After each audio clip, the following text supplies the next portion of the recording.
This is going to be my first reading of Jon Bartleaux. Got a little difficulty with it and whatever it is now. But anyway, please subscribe to my channel. I know that there are ads on here. Skip over them. Go and get you something while they're playing or whatever.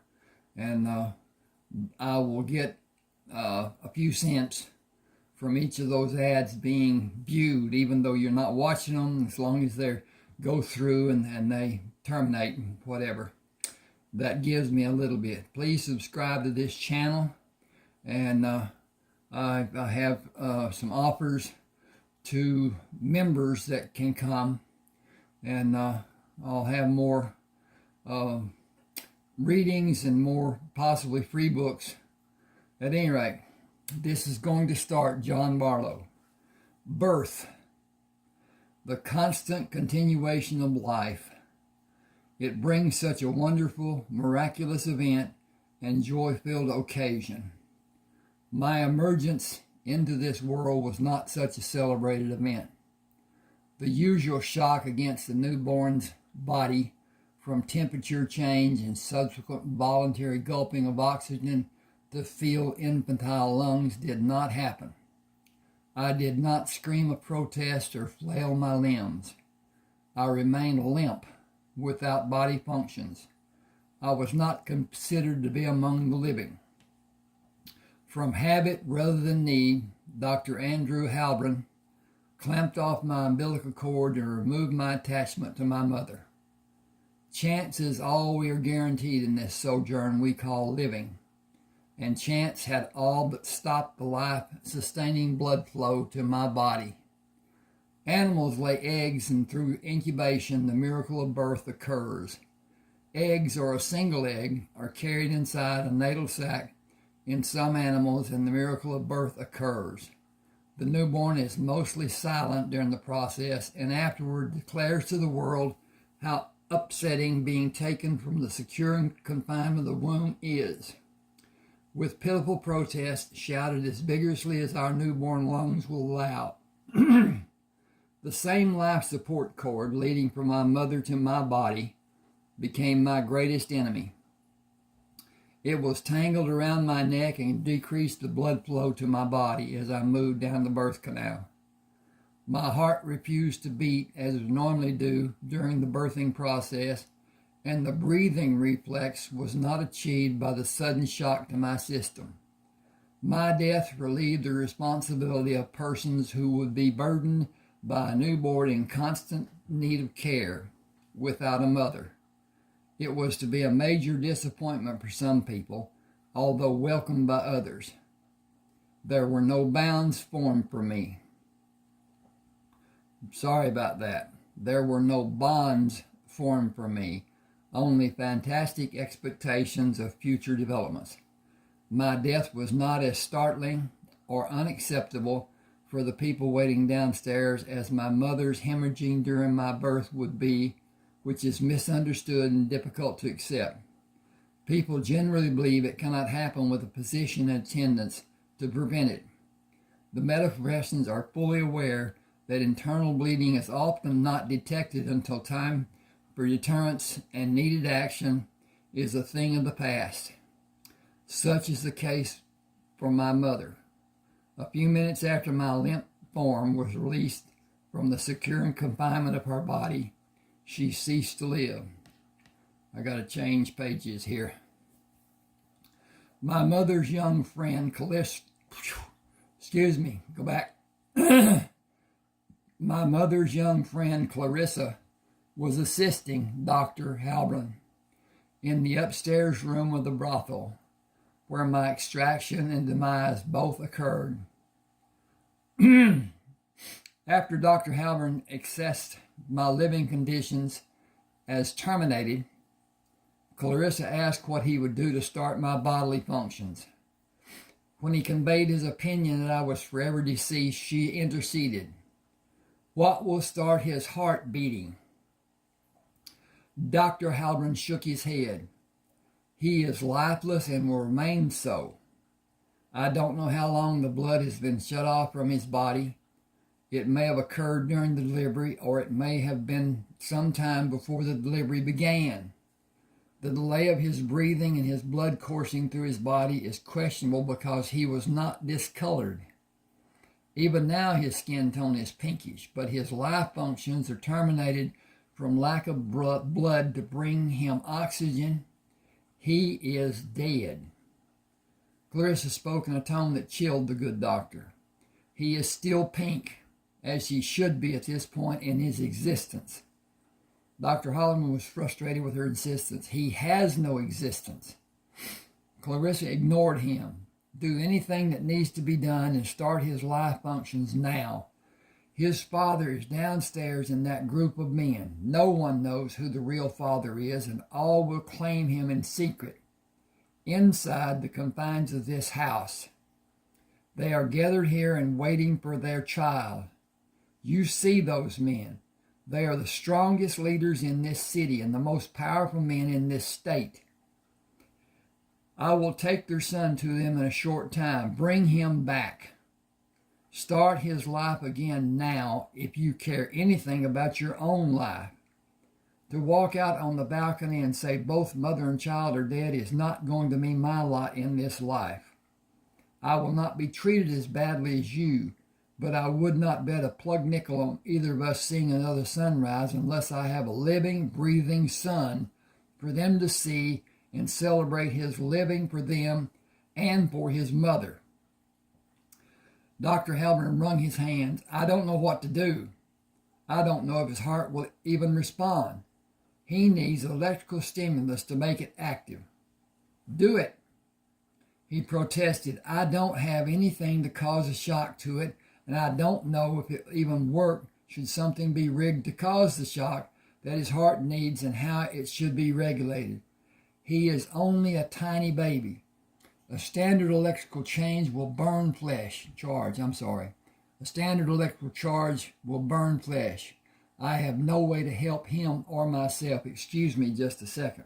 I got a I'm affected by pollen and crap. Clarissa pulled the chain to switch off the electricity to the hanging light socket. There is not time to stand here and argue about whether it will not work. Something must be done. We will do it and take the chance it will work. The small table lamp dimly lit the room when Clarissa pulled the electrical cord from the plug-in that screwed into the socket hanging from the ceiling and held the overhead light bulb. This was an old, I'm talking now. This was an old apparatus that had a switch that was on a chain. You could put a light bulb in it and then screw it into the light bulb holder that was normal, and then be able to turn the light off and on using that chain. The wall switch had to be on. Then when the chain was pulled, the light came on. When the chain was pulled, the light went off. It was an apparatus that was in our houses when I was young. That was a long, long time ago. At any rate, let's go back here, and here we go. The small table lamp dimly lit the room when Clarissa pulled the electrical cord from the plug-in that screwed into the socket hanging from the ceiling and held the overhead light bulb. She cut off the end with a knife, split the cut end down the middle, and pulled the ends apart farther before burying the wires. She pushed the two prongs opposite the split end into the parallel electrical slots. Taped the wire over his heart on his chest and over his heart on his back. I will hold them with my hands and slow the current. Turn the light off, and I will pull the chain to allow the use of the switch on the wall to turn the electricity on and off and shock him. Do it fast for both him and for me. He taped the bare wires into place and moved to the light switch on the wall. This is going to knock hell out of both of you and him. Both you and him. She checked the connection of the metal prongs. Excuse me, I'm backing up. She checked the connection of the metal prong she previously inserted in the plug-in on the light socket and pulled me up to place the palm of her hand under my body and laid me back on the bed. Placing her hand over the tape on her opposite hand should be, she pushed firmly against my body. Use the palm of your hand on the switch instead of your fingers. Up and down. Turn it off, on, and turn it off fast. And it will not do more than burn us a little. Do it. The electrical current struck both of them and dissipated when he switched the light off. I breathed in my first fresh air and screamed as loud as I possibly could. Clarissa pulled the tape away from my chest and rolled me over to pull the tape from my back. She pulled the metal prongs from the light socket plug-in. Turned the light back on and give us some ointment for our burns. Dr. Halburn looked at my chest and turned me face down on the bed. Turning me to lay on my back, he said, "He doesn't have a burn on his front side or his back side. Amazing. You don't have any burns either. You must have held so tight the current came on and the ends did not move until the slightest bit, even the slightest bit." Hang on with me just a second here. I got to check on something. Okay, we're doing good. And it is 4:30. Okay. All right. I need to manage the umbilical cord and clean him before you take him out. You need to be aware he will probably be retarded as long as he went without oxygen. Excuse me again. Clarissa said he will not only not be retarded, he will do better than every one of his classmates. She paused. I will tell everyone downstairs what has happened and come back to get him. There will be sadness because Francis died and joy that John lived. His name is Jon Bartleaux after his mother. Clarissa announced my arrival and my mother's passing and came back to take me downstairs to be welcomed. Madam took me from Clarissa and allowed everyone to see me. I was entering college before I learned that Madam's name was Charlize Thibodeau. She was my legal guardian and my legally adopted parent. She was never affectionate with anyone as far as I knew. Until I could walk, she carried me and tended to my needs, or she had someone tending me. If I was not in the playpen, the center of the great room, or sleeping in my crib in the upstairs corner bedroom, I was never alone. Someone was always nearby to be able to see me if I had a need. Where am I? Okay.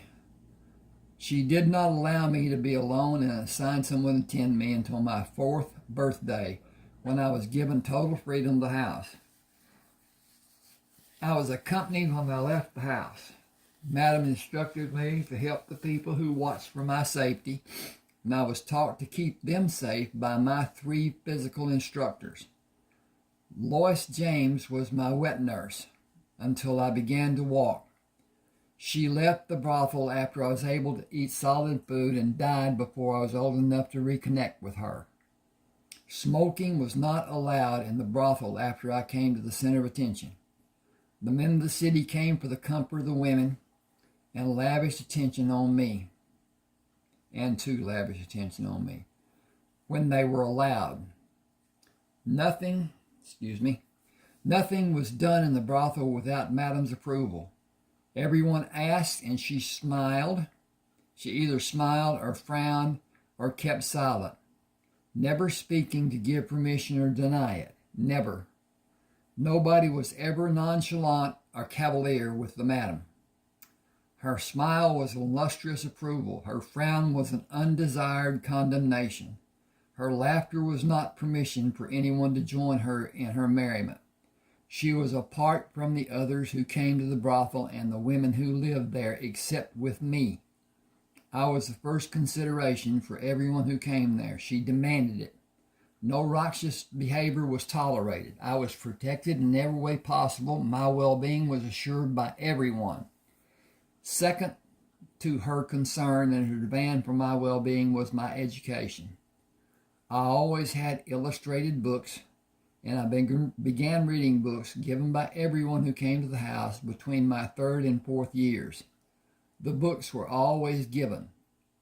Madam did not allow anything to be loaned to me to be taken away at a later time. Nothing was ever taken from me that I can remember. Nothing was allowed to be accessible to me that I could not hold and keep as long as I wanted. Madam's quarters were private. Her bedroom was mine. My bedroom was mine alone. All the other rooms were part of the brothel. Madam's and mine were not. They were off limits, and they were simply respected. Every woman in the brothel had responsibility for me, as Madam permitted or assigned. Doors were never locked, and I was permitted complete freedom except when someone was sleeping or if the door was closed. Even during the intimate times when the business of the brothel occurred, the doors were never locked. I did not open a closed door or ask permission to enter. Madam never disciplined me. She did not need to. I knew from an early age to seek her approving smile. The chill that prevailed the house when she was distraught was palpable. I did all I could to please her, as everyone did. When her mood was pensive or brooding or truly dark, she was left strictly to herself by everyone. I always waited for her to come to me the few times I could remember something being amiss. She managed everything her life, in most cases, apparently without consideration. She managed a business that was approved of by some, but those people did not voice a disapproval publicly. I got to go back. She managed a business that was not approved of by some, but those people did not voice a disapproval publicly. She was well known in New Orleans, and with an approval or not, she was honored and respected. She managed the brothel, but she did not participate in the intimate functions of the business. She did not outwardly practice the occult. Yet everyone who did asked her blessing and alerted her to any impending incident in the city. I was educated by everyone who the madam allowed, which included several people who practiced. I came to believe those that did practice were afraid of her. I was never told why. It was simply not a matter for discussion. Everything else was openly mine to be acknowledged and answered when I asked. Segregation was strict during my childhood days, but people of all walks of life came to her small office on the porch of the house. They would knock and wait for her to come outside for their meeting. Money often changed hands, and I knew she kept money in the office. But as with every other door, the office was never locked. There was never a problem. It was not allowed, and she owned the property in the 6-block area in every direction around the brothel, and her tenants made certain there was never a problem. My life and my security was enhanced by Madam's protection of me and those people who were with me, and by the prominent people who were known by her. I believe I could not have been held accountable for anything I did short of a major crime. I never tested that theory, out of respect for everyone who favored me. The men who came to the brothel were always known to be strictly ignored by the neighbors. In my younger life, I believed that there were other reasons the privacy of the patrons were held so strictly. As my knowledge of the practice grew, I came to know there were other reasons.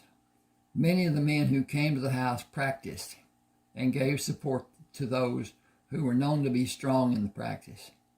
Judicious silence was rewarded with good health, and at times actual help in some form when it was needed. Everyone concerned remained happy and healthy. I knew Madam was happy when she sang to me. Everyone knew when she was not happy. It was a rare occurrence when she was not. My attending public school began with a thud.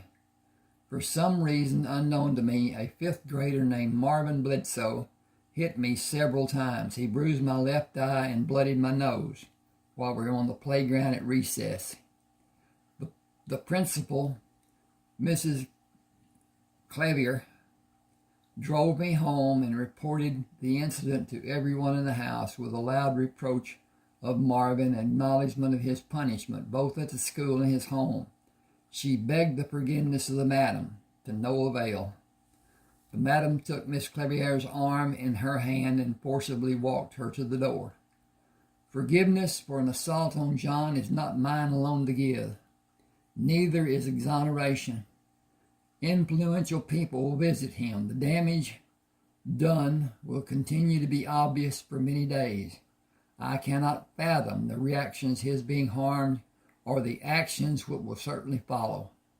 There will be a large degree of both, I'm sure. I will tell of your kindness after the act was undertaken, but his safety will come under scrutiny, and I cannot begin to predict the repercussions. I am certain there will be many which I am unable to prevent. John is not allowed to fight. That does not mean he is not able to fight or preclude his being safe from anything like this happening again. You will need to explain why Marvin Bledsoe was on the playground with children much younger than he is. I will not demand that explanation from you now, as I cannot fathom an answer which I would be able to accept as reasonable. Miss Clavier said, I cannot either. Madam simply turned her to study her face, and turning her away, continued to the door. Our family physician will be called to examine John's injury. I will do nothing more than that, including attempting to hide John's injuries. I suggest you prepare for how others will react. I cannot imagine a way you will ever be able to do that to anyone's satisfaction, particularly your own. Thank you for doing what you were able to do. I am sure you will not have a reason to come here again. Miss Clavier put her hand over her mouth. This is not going to go well for me, is it? As I observed on so many occasions, Madam's expression did not change, and she did not answer. When the chief of police came to the house, he took my shoulders in his hands and looked down at me. Who did this? Madam said, an older boy at John's school. He did not again, excuse me. This is down on the page, I can hardly see it. He did not speak again before he left. When he returned, the men in the house went outside to meet him. I either do not remember what was said or I did not learn. I remember Madam was told I would never have another incident anywhere in the city. I cannot remember ever seeing Marvin Bledsoe again. The kids in the school avoided me after that happened, except Tish Alderson. She sat next to me and always had a small glass cylinder containing cinnamon toothpicks that we shared. We were friends until she moved away after we completed the 6th grade in elementary school. My life was never like my friends' lives. They had a father and a mother and brothers and sisters. I had 26 mothers and a city full of fathers. With no clue what a life of complicated siblings relationships held, I think I was blessed, as my friends told me about the complications they encountered and mostly wished to escape. That was 2 sentences I read as one. I had a wealth of knowledge imparted by surrogate parents. Nothing I asked about was withheld. The infantile explanations talked about by my classmates during my formal years were quickly swept away. I did not offer those jewels of wisdom to the naive children who often spouted some garbage their parents had imparted to placate and dispel the questioning of an interested child or to clarify what an older child had given as an explanation. Until I was in college, I believe Madam often commented about opinions being neither slow nor fast, but mostly half-fast. I took her words to be exact without seeing the humor. One day, while I was deeply engrossed in studying the library, I had an epiphany. My laughter was judged to be inappropriate for the surroundings. My sources were opinions and the knowledge of a broad spectrum of diverse people and the Encyclopedia Britannica, volumes so large I could not open and hold them. An adult read to me from them until I was in the 4th grade. Madam did not allow morals or dictation of society to lead my education to falsehoods of convenience. No subject was ever avoided or delayed until I was deemed old enough to understand. The male and female anatomies never hidden from me, as I was expected to models both female. I was exposed to models with female and male every day. An embarrassing occurrence never happened. My questions were addressed with honesty and clarity, and with the enlarged volumes of Encyclopedia Britannica. I assumed everyone had access to a set until Tish told me they were expensive and mine was the only set she was aware of. For my 5th birthday, 3 of my presents were named Eric Fraser, Walter Hancock, and Latrell Whitaker. They were assigned the daunting task of instructing and empowering my physical education in the small gymnasium built for the occasion behind the house. My favorite pieces of equipment were the many ropes hanging from the steel beams supporting the roof. Tarzan was the hero of every child in my younger days. Edgar Rice Burroughs described him swinging through the jungle using vines anchored to trees. I swung through the gym imitating Tarzan. My favorite quote from him made me consider how much truth in what he said. Imagination is but another name for superintelligence. I often repeated it and drew strength from it when I was in need of inspiration. On separate days, twice each week, Eric, Walt, and Latrell came to coach my physical activity and drill me on any subject they deemed might be useful in my life. It all seemed to be random until I was old enough to see how they constructed every facet of my education. Science interested Walt. Eric was the philosopher. Latrell was great at doing any form of math and challenged me to answer without the use of paper, to draw the problems out visually. He would snap at me if I answered too slowly. After I was able to run, one of them barked at me like a veteran drill sergeant during the first 6 days of the week. Sunday was the exception. Still, I played in the gym on Sundays. Eric was my strength coach. Walter tutored me in gymnastics, and Latrell had responsibility for any sport he elected to prepare me to participate in. He introduced and drilled me in every aspect of all formal sports. I did not enjoy competitive soccer, as I did not relish kicking another person or being kicked and often being run into. Kicking the football with accuracy was more enjoyable, and I was proficient at both punting and place kicking, which allowed me to excel in performing in the football field in college. He became my swimming instructor when the pool was built for my 6th birthday, and he was my instructor in hand-to-hand combat after my 7th birthday. I neglected to tell Madam, got to get my tongue straight here. I neglected to tell that Madam took every opportunity which developed to tell me more about my mother, and birthdays always began with her reciting something from the past to draw my attention to asking for more information about my mother. My mother must have truly loved the man who was my father to even the most bizarre and far-fetched extreme as might have been possible for her.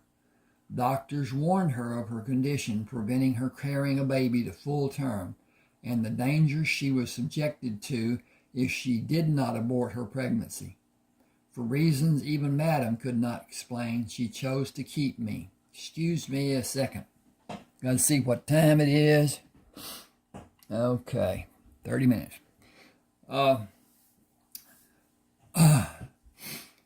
This media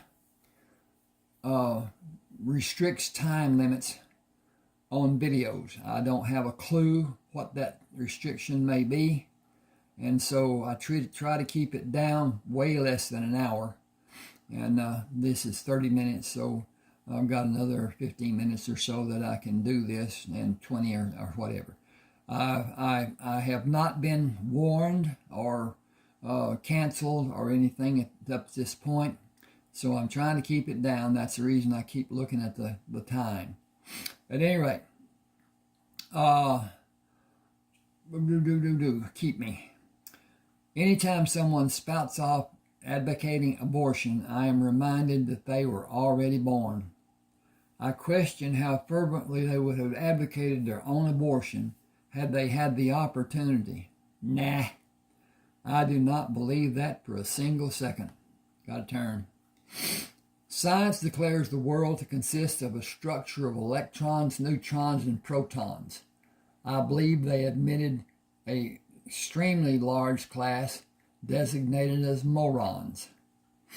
My mother was a very thoughtful person toward other people as well as the makeup of the world she was born and grew to adulthood in. She did not espouse any worthy causes. She kept her own space and tidied as much as was possible for her. She was demanding of the men she entertained. No wham bam, thank you, ma'am. She required that a relationship be built before any favor was given, and the relationship was strictly platonic. The men also told me about my mother. Every other woman in the brothel was a professional. They did not allow emotions. Strictly business, and the more business they had, the more profit they had. None of them allowed and demanded emotional involvement with the Johns, as my mother did. She was the favorite of the regulars for the same reason. Most of the men waited hours for her, enjoyed games to pass the time until their attention was drawn away by my mother. They called her the seductress. They made an attempt to refer to me as the son of Francis. Madam frowned and said Johnny is his name in my house. I believe she was being respectful mother, but also of Lois. The men were not allowed to give me money except at celebrations, and Madam picked me up to help me drop it in a large brown piggy bank after I enjoyed having it a few hours. Gratuities for any act I performed were mine to keep, but as soon as I left it out to be seen by others, Madam deposited it in the piggy bank. It was safe inside the house, as there was never a theft. I believe she attempted to teach me to be careful with my possessions. They were very successful lessons, if that was her intent, for they served me well in my later life. I began swimming in the public swimming pool and visited homes that had pools. While visiting one day at a very wealthy family's house, I heard the word bastard for the first time. A young girl very innocently asked me if I was a bastard. I told her I did not know what the word meant, to which she told me she did not either. She overheard her mother say I was a bastard. We played in the pool the whole afternoon without seeing her mother. The trail was my sounding board for any noxious, pernicious, unpleasant, and injurious phrases. He explained the word bastard to me to be the absence of a parent. I was young and naive and took his explanation at face value without question. I referenced the encyclopedia to learn what the word meaning truly was and the connotation of the word as it applied to me. I was very happy to be alive, and it was not a concern for me. I never felt it was harmful to me, so it was never a problem. Several of the men wanted to be my legal father and adopt me, but Madam merely smiled. She asserted she would keep the legal control of my life until she died, and I would forever have the Bartleaux name. I did not change the name of my business for that reason. During my 13th birthday party on May the 8th of 1923, I was blindfolded and taken outside to see a new Oldsmobile parked on the street. Madam took the blindfold off and said, "Happy birthday." I said, "Thank you all. Are we going for a ride in this new car?" She smiled. "It is your birthday present from all of us, but you will not be able to drive it outside of the neighborhood." The driving permit I was given in June stipulated a licensed driver was to be seated as a front seat passenger until I was 17 and received a valid driver's license. I was not allowed to ask someone to ride with me. Madam instructed Eric, Walt, and Luttrell to remember their duties. They never questioned her reasoning. I did not either, and happily drove around the neighborhood without an incident or having anyone ride with me.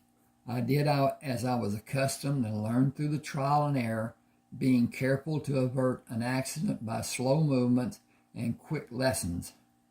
My business ventures before my 14th birthday. My business ventures began before my 14th birthday. I had been visiting the docks with my friend Brian Castro in his car since spring arrived in New Orleans. We would park and move through the workers on the docks. Brian's father held the office of local secretary for the Longshoremen's Union. The dock workers had known Brian since he was a small child, but he was not allowed to freely roam the docks until the year before his 15th birthday. His dad arranged a birthday cake and a surprise party for him on the dock. I kept Brian away until the arrangements were completed. I went too far in my page turning. The candles on the cake were burning brightly, and the men were hidden to surprise him. I had Mr. Castro's attention from my birth on a weekly schedule. I am sure Brian did not know about his father's nighttime visits, or if he did, he kept it to himself. I never knew if Brian had a mother. He never spoke of one, and I was never invited to his home. I am also positive Madam would have frowned if I had asked to go there, as she did so many times when I asked about visits until I ceased asking. When I casually mentioned the many times it happened to Luttrell, he said, "Nobody needs to hit you with a brick. You are a quick study, and if you take a lesson from your experiences to make sound decisions, life will not be able to bang you around as much as some of us have been treated." I was not able to use the advice Luttrell gave me on my first business venture to avert a near disaster. I talked to the purser of a ship about buying bananas and arranged to buy all the bananas he held in two of the holds of the ship by giving him cash for each load as I was able to move it. The ship had been delayed and the bananas in the brink of becoming rotten. I arranged to rent 3 horse-drawn wagons to load with bananas to sell to the shop owners in the 3 downtown markets and the 2 on the other side of town. Noah Triscott took the 3 wagon loads with bananas and disappeared. I went to the first stop where he was supposed to deliver one of the 3 loads of bananas and informed that he had not made the deliveries. I ran home to tell Madam. She made an appointment and put me in a taxi and instructed the driver to take me to Quentin Tufteller at his law office. After I told him what Noah Triscott did, he sent me out of the office. I heard him use the telephone over and over. After I went back in the office, he summoned Jackson Coltrane. Take John with you to the pier and wait for Noah Triscott to bring the empty wagons and continue loading the bananas from the ship. It will be late this afternoon before the bananas are distributed properly. Take John to his home after the last wagon is loaded. Noah Triscott will bring the last of the profits to John and receive the money he had bargained for initially. No harm is to come to Noah. He will be paid by John in the future. Excuse me. He will be paid by John in the future for his services. Boy. Dry. After the success John had today, he will need Noah's services. Noah will be loyal to John and completely trustworthy. He has been chastised, instructed, and educated. He will be an asset for both of you in the future. I think Mr. Tufteller, didn't see that A. Excuse me. Let me get a drink. Just give me a minute here. I think that may help me immensely.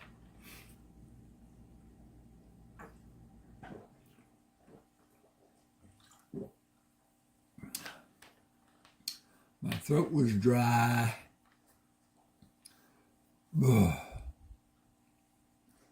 I think Mr. Tufteller left with Jackson Coltrane. Mr. Tufteller is very stern. I have never seen that side of him before. Jackson looked straight ahead. He was mad clear to the bone. Noah will get his money from you and help you in every way you desire at any time as long as you desire. He is lucky to still be living. He was only trying to get more money from you. If he had actually stolen from you, he would have just disappeared and never been seen or talked about ever again. He did not try to hide, so he is still alive. He can count his lucky stars by Miss Clarissa wanted more from him, but Mr. Mr. Quentin asked her to allow him to handle Noah. Noah is one lucky fool. You won't have any more problems dealing with him. I remained silent until we arrived at the pier, but I wonder why Miss Clarissa was involved. Jackson stayed with me through the afternoon, collected the money from Noah, and paid for the loads of wagons as they were brought from the ship and loaded into the wagons. It was growing dark when Jackson drove me to the brothel. He tied the horse and came inside to talk to Madam, and later went upstairs with Madeline. I had to figure that out. Noah brought the cash he was given in payment for the last loads of bananas.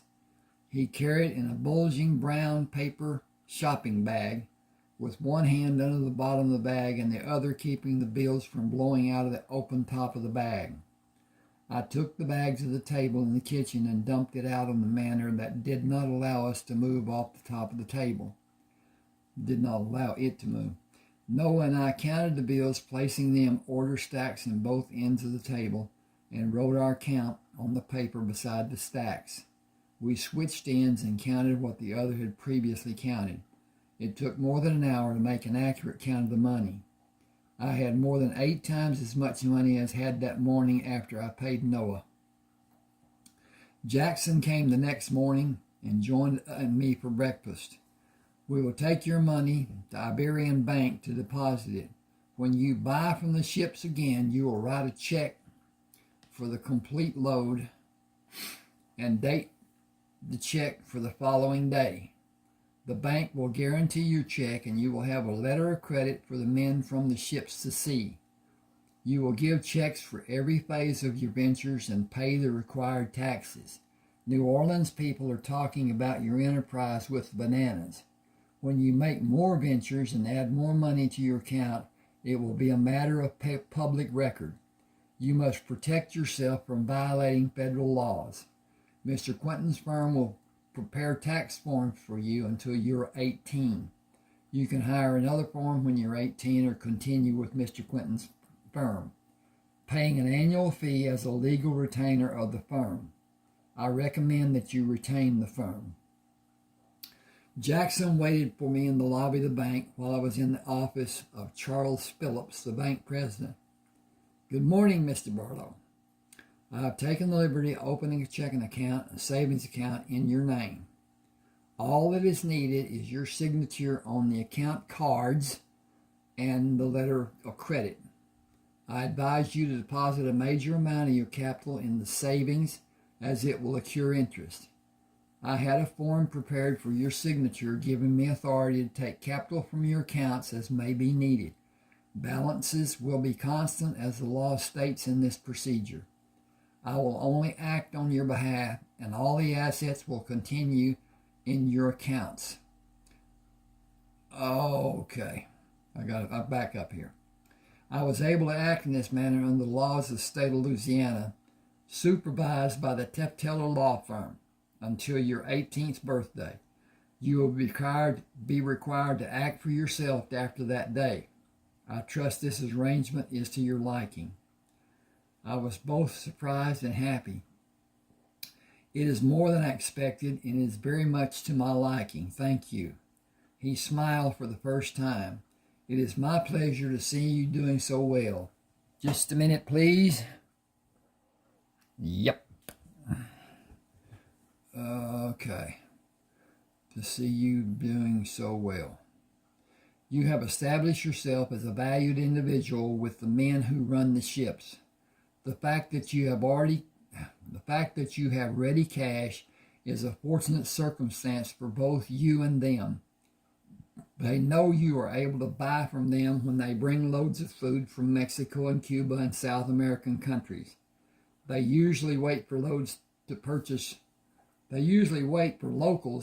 small amounts to sell in return for more when the first purchase is sold and the needed money to buy more is in hand. You offer the whole of the ship's available load to be purchased and payment to be done in a single act. It will rejuvenate the process of the past. It will benefit everyone involved, particularly the people who purchased for their own consumption. The vendors will be able to charge less because they will have a knowledge of the amount that will be available to them, instead of making small purchases and the small sales they have been forced to implement in the past. Your involvement is beneficial to everyone. Continue as you have begun, and you will be quite wealthy by your 18th birthday. I looked up from signing the cards. "Wealthy?" He smiled. "Beyond your wildest dreams. I have dreamed a lot, and you will have it and so much more. We will both do well because we will both help each other and many other people. Your business will grow as you grow. Your business will enhance others' lives and enhance their livelihood. This establishment will guide your progression and guard your business and your safety. Go solely, and I will monitor your dealings. My men are watching to aid you if it is needed. I believe it is common knowledge that my men have your best interest protected." I'm going to stop now. Please subscribe to my channel. Hit that like button, and I will have a second part done in a few minutes. Thanks for being with me. Hope you enjoyed.